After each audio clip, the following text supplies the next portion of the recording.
Europe is evolving. Learn how in Parlamento. Is a lot of money, about $76 million. Despite a marked shift towards the left in last year's American presidential election, European socialists are heading into June's ballot in turmoil. The polls suggest that the European Socialist Group, which comprises 217 MEPs at the moment, will have to content themselves playing second fiddle behind the conservative European People's Party, who look likely to emerge as the leading group. Find the poorest country in your neighborhood. But the leader of the European Socialists believes the Conservative and Christian Democrat governments have stolen the policies of the left to fight the global economic crisis. The social democratization of conservative governments has happened with astonishing speed. If you listen to Frau Merkel, Monsieur Sarkozy, or even Signor Berlusconi, they talk like Karl Marx in exile.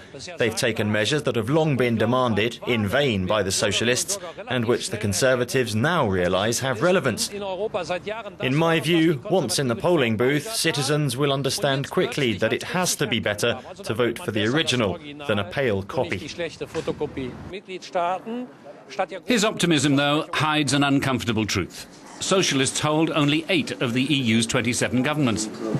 But during the 90s and the years following the turn of the millennium, when socialist governments were more numerous, they played a very unsocialist role in the deregulation of the financial markets.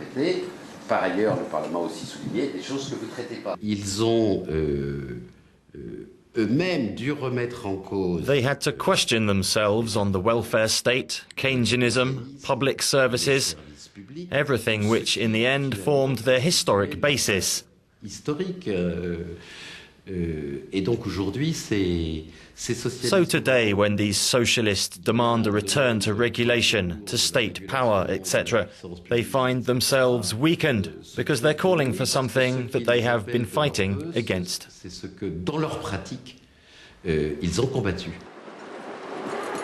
This defiance is even more pronounced among the new member states, like Hungary and here in Poland, where the opinion polls predict the Democratic Left Alliance, or SLD, will only win 10% of the vote in June at best.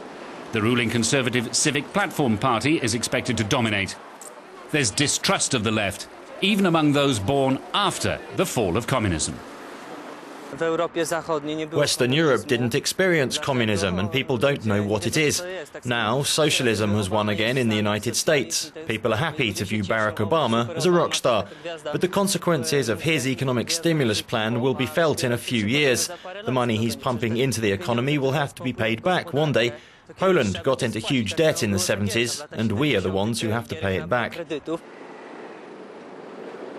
But 20 years after the fall of communism, it's what the socialists did while in power in the 90s that's turning people away. Then, the SLD undertook a widespread campaign to liberalise the economy, which was not without its political scandals.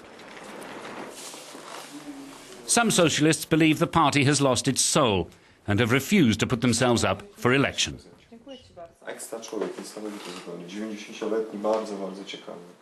The left wasn't able to benefit from the fall of neoliberalism because it had embraced it so fervently. Privatisation, the flat rate tax proposed under deregulation all came from the SLD. Now, that neoliberalism and capitalism, which was to have solved everything, has come flying back at them like a boomerang. The left has no credibility to represent those excluded from the system. The former socialist prime minister pleaded guilty, but offered mitigating circumstances. Our mistake was to have been transfixed by power. We had a quasi-religious belief that there was no other way than the capitalism proposed by the West. It was textbook capitalism. And the left signed up to it. Economic freedom, the market, democracy, human rights. But there was no need to give up the fight for a neutral state ideology, tolerance, women's rights and the role of the state. We were too swept up in the course of events. They are regrets shared by socialists in Western Europe. We were the ones who abandoned our principles and values several times, principles that are very European, so we could pursue this mad capitalism of the casino. The contradiction between theory and practice is weighing heavy on the Socialists' European election strategy. And it was no more evident than at the last European Council meeting in March, when the leaders of the Conservative European Popular Party surprised everyone by unanimously proposing Jose Manuel Barroso for another term as Commission President.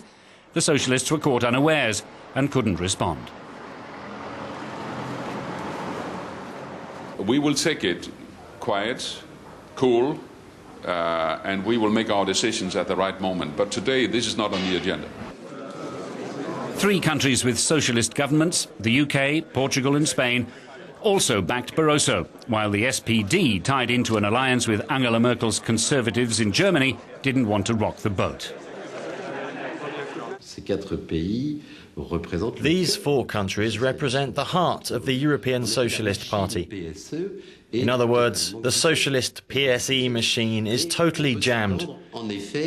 It can't function anymore and can expect a revolt because this situation is untenable. The PSE won't be able to continue without a candidate now that its opponent has declared one.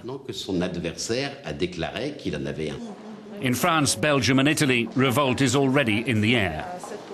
The French socialists are opposed to this strategy. We condemn the renewal of Jose Manuel Barroso. We consider him to be deeply responsible for the way the Commission has handled this crisis.